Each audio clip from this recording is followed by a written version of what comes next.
see the graph here. So when you plot frequency versus XL, so as I told you, see here, at the series resonating frequency Fs, the reactance is 0. At the parallel resonating frequency Fp, the reactance is slowly going towards infinity. And the series resonating frequency is given by 1 by 2 pi root of L into Cs.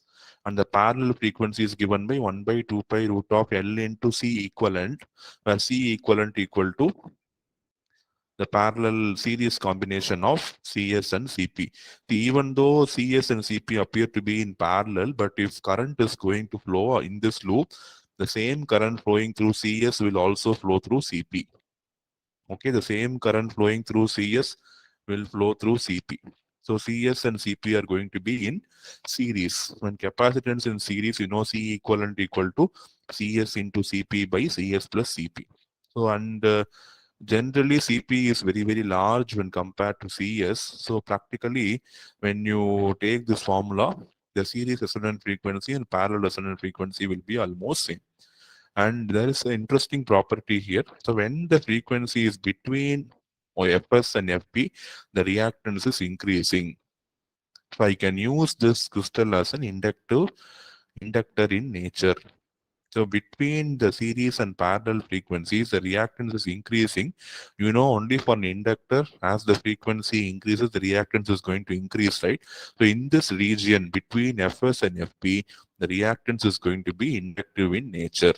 So I can use this crystal as an inductor in that frequency range. Other than this frequency range, exactly at Fs and Fp, the crystal starts oscillating.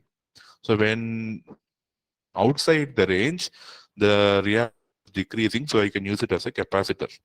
So simply, when you go for high frequency operation, the inductor and capacitor requirements are, the values are going to be very, very small. So in that case, it is not easy for us to manufacture such low frequency L and C. So there we will find the application of crystal. So wherever possible, we will replace either the inductor or the capacitor with the crystal oscillator. So in that instant, the crystal oscillator will not perform oscillation. It will not generate oscillation, but it will work like a pure inductor. It will produce inductive reactance effect in the circuit. So only at Fs and Fp it is going to oscillate. Other than Fs and Fp, between Fs and Fp, it is going to be inductive, as we see here. Above, outside the range, when frequency is less than Fs and frequency is more than Fp, it is going to act like a capacitance. So we have found an alternate to replace inductor and capacitor values, which are going to be very, very small. Especially this problem occurs in the high frequency